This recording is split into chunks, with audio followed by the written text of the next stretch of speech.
I'm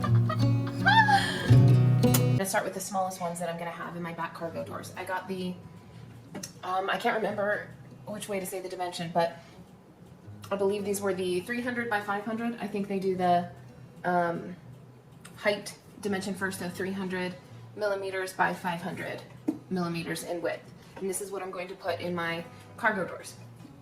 When it comes with two rings. These are actually attached. So what I'm doing right now is I am undoing the screws. So I took this one out already, and I'm going to take the screw out of the rest of this ring so that I can take this inner ring out here, and use that to trace. And then I also have, I ordered the Satsang Baltic birch plywood spacer frames. So I'm going to see if I can somehow trace this, because I have yet to see someone do something with the Satsang, so I want to see how that works. So first I'm just going to release my ring and save those screws, but I don't think I'm using those, but the fitment guide is on Tern Overland site, and I will be able to get the correct screw when I install this. So I've unscrewed the window frame. So this is the inner ring. This is the, this is the ring that's on the inside towards the van inner wall. And so this is how they separate. So I need to trim this piece out onto cardboard. And the way the Satsang trim ring works is it goes in like so, like that. I love to have the brown. And then this adheres here.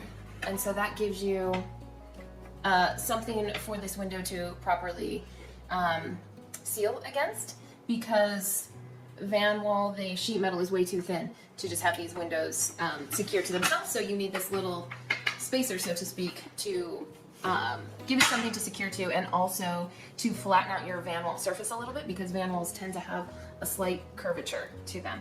It can also bow the walls a little bit, but frankly, I don't care. I love these windows, so if we end up with a little bow, I'll take that with the window. Okay, what I was really hoping is that for the tracing, because I think tracing this inner ring is a little challenging, just based on how it's set, I was hoping I could just use the inner ring of the actual trim pieces I got for it. But if you look, the way this sets, I don't know if you can tell, but there's just a little bit of give, which means that would be too big if I used this wood trim piece. So I'm gonna have to do my template from the middle. Thought I could save myself a little trouble. Oh well.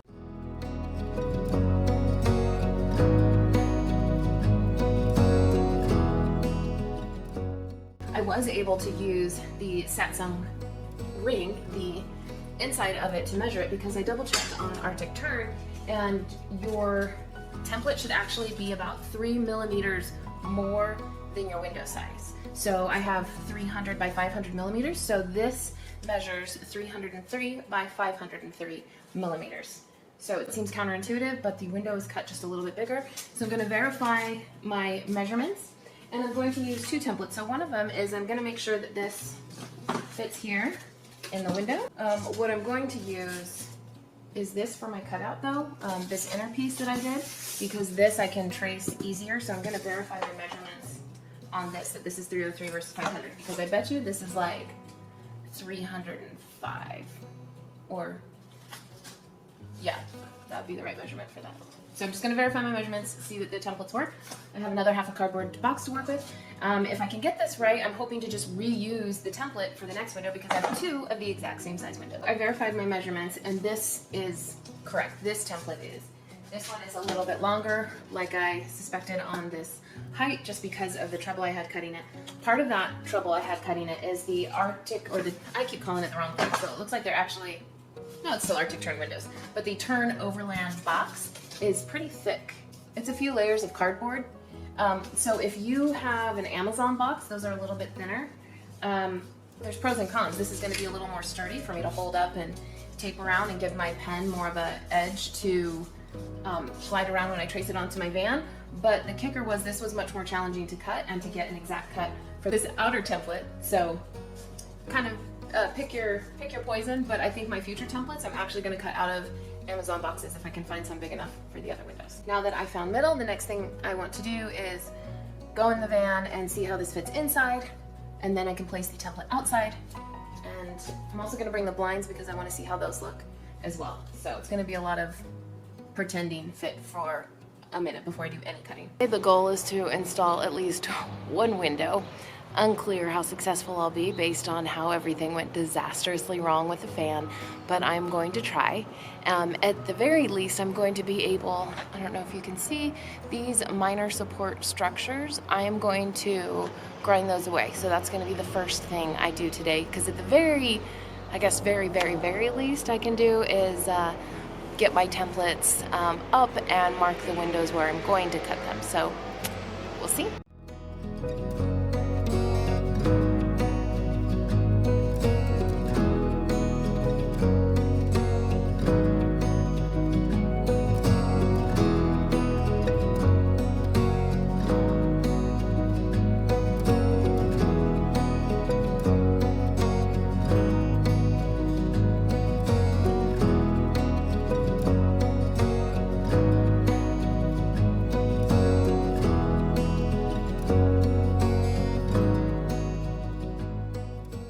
Okay, that was a super nerve-wracking process. I don't know if an angle grinder is the right way to do that, but it was the tool I had, so that's what I used. And there was a spot on one of the panels because that's just pretty thin sheet metal that I almost went through. I didn't, but I almost did. It's very nerve-wracking, so maybe don't use an angle grinder. Okay, and now I'm just gonna file and spray paint.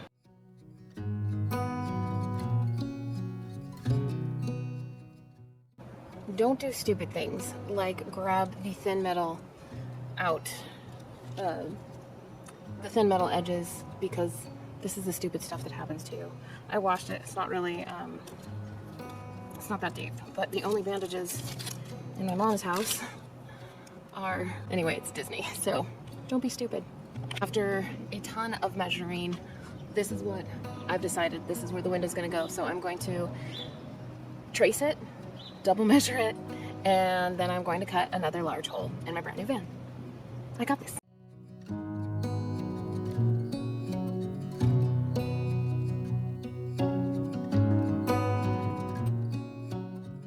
So I've rigged this plastic wrap up, and my plan is to take this and kind of raise it into the roof so it's away from the jigsaw. So we'll see how that works.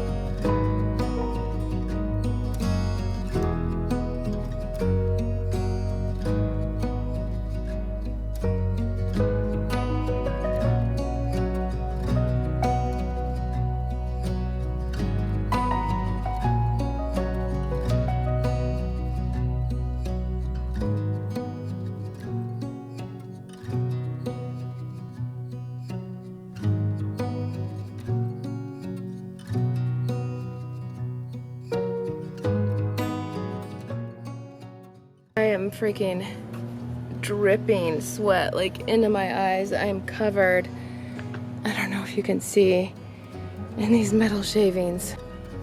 Oh my god, there's so much metal everywhere. Lesson learned. Another freaking lesson learned. Like, wear long sleeve protective clothing, and honestly I feel like I need to get one of those clear face masks because so much metal. It wasn't like an aspiration risk, really, but so much metal, like tiny little fragments just kept hitting my mouth and my lips, and every time they hit my lips I wanted to flinch. And, oh, I meant to measure my heart rate too. But it made me flinch, and I didn't want to screw up the cut that I was making, so yeah, I'm gonna take a quick shower today for sure.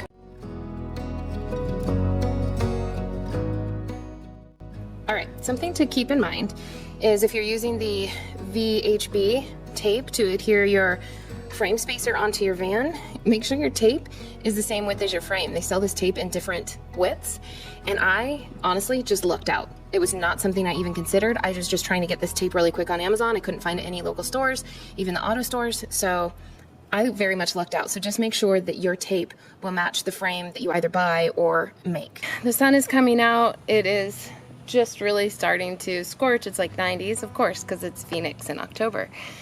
But what I did was I test fitted the trim ring and made sure that worked, and then I filed this away, and now I'm going to paint it. I don't use these like red Solo light cups, there's some sort of chemical reaction that spraying it into it is not good. But either way, fortunately, this is disposable. I'm doing the best I can now. Okay, so I am using this 3M Automotive Refinish masking tape.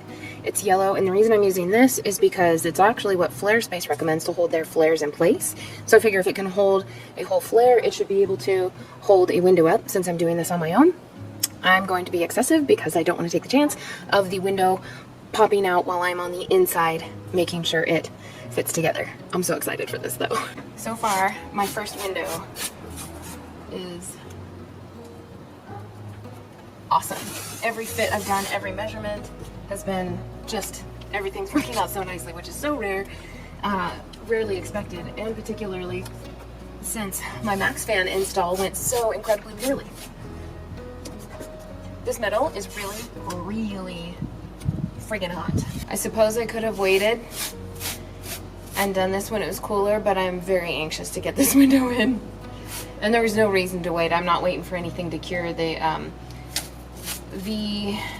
VHS strength tape only takes like I think 15 minutes to set, and I've given this a couple of hours now. When I secure this window from the inside, the gasket that goes around here, you don't use any sealant. It says it should be only compressed about 50 to, I believe it was 70%. So it seems counterintuitive that there's no silicone or anything like that. It's just the gasket and the screws that are going to hold this window in watertight. Tern Overland will send you 2 different sets of screws, and they tell you on their installation guide, which is actually online, which ones to use for the thickness of your window. Mine actually calls for the longer one, and so that's the one that came in the window. So I already had those set aside, so I'm going to use the longer of the 2. It's M4, I don't know how to say this, but M4 times 20, or by 20, because it's, my understanding, it's 20 millimeters in length. And you only hand tighten, you are not going to use a drill. That's all that Tern Overland recommends, is to hand tighten. So the top has 4 holes, the bottom has 3 holes. That's how you can, at least for me, that's how I can tell where this frame is going to go.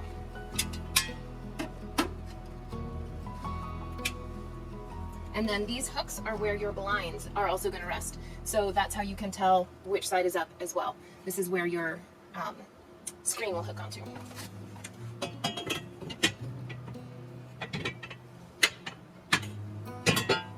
Okay, I'm just being a little nervous because I do not want that window to fall down.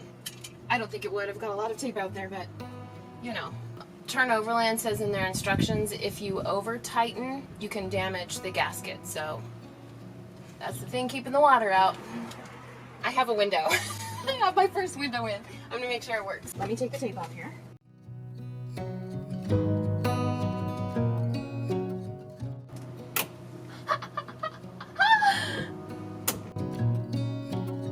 I thought I could use this as an escape hatch, but unless I break it, I can fit through this opening.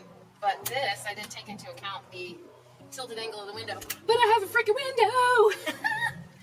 Now for the true test to see if it's waterproof. So we either have tears coming or a happy dance. I'm voting happy dance.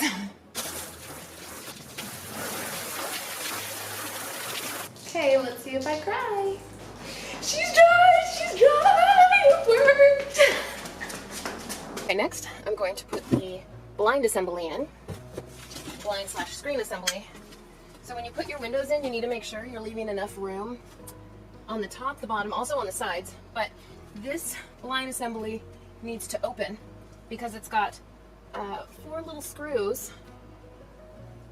Oh, but I thought the screws were in there. I gotta go get the screws. But anyway, I put the screws in here. And so you can have it with either the shade up or down. So apparently I will screw the blind assembly directly into the wall, which is the Satsong frame that I have.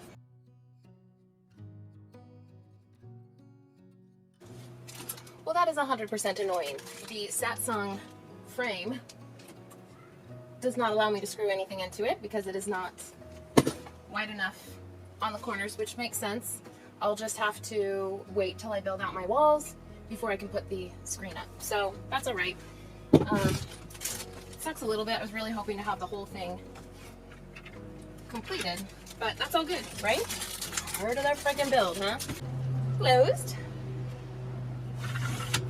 Screen. Halfsies. What I've learned so far into cutting into metal 3 different times, the most important thing I think I've learned so far is, of course, be prepared, be overly prepared. Another important thing I learned today was use a good blade. I lucked out on this first window and I had chose, you know, just out of the random metal cutting jigsaw blades that were appropriate, I chose the correct one. I decided to try a different one with this, see if it was any better. It was actually worse. So I will make sure to link my blades below, the one that I preferred. This one gave the blade I used for this window. At first was jumpy. I couldn't stop the jigsaw in the middle of cutting, which I needed to reposition. And so I ended up switching out for the one that worked really well for this one. Other lessons that I have learned with this is, man, you need to be able to see. Those glasses are super important to wear those goggles for safety because there is metal flying everywhere, just tiny little bits. And I was super glad to have full face protection, although I would prefer a face visor, which I have coming. It's just not here yet. So I ended up using my respirator to protect the majority of my face because although it didn't hurt me, it did, those metal bits that kept flying, particularly at my lips, which were really sensitive, it would jar me. And I didn't want me to be jarred and get an inappropriate cut. So it's important to be protected, but to also be able to see, and I had to keep defogging those glasses. So what ended up working for me, I'm gonna have to try it again, but putting a paper towel and lining it on the lower part of my goggles. And part of it, I'm sure, is a fitment issue. I need to work on that too. So I'm going to be working on my 3rd window, and I looked at how I wanted it placed when the van was on more level ground. Granted, nothing is level, but I did it as straight as I could, and now I pulled into the driveway so that I don't have the sun beating down on me. Otherwise, it would have been working in oncoming traffic or working in the sun, and I wasn't a fan of either. So now I'm going to get to installing my 3rd window.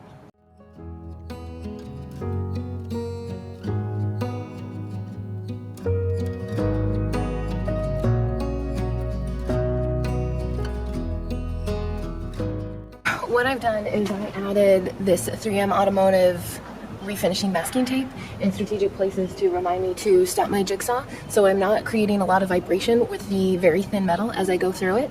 And then also some additional pieces that I can tape as I go along to help hold that metal in place so it doesn't get kinked and kind of jam up my blade.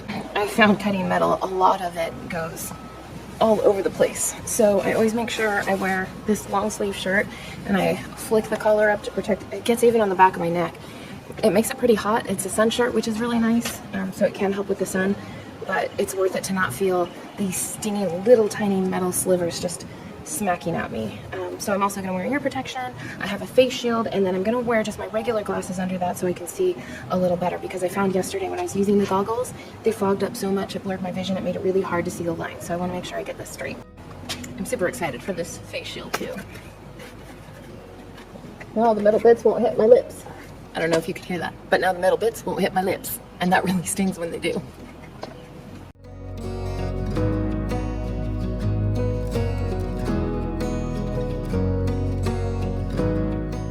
Something I did not account for is considering my angle. At one point I had to actually angle downward coming from, let's see, this corner. I came around this corner and then down, and that I had to change my drill going this way and then angle it down, and so that was awkward. It was doable, but just consider where you're drilling your start holes. I probably would have been more intuitive to maybe go up and turn, but then that would have been, I think that's an awkward corner no matter what you do.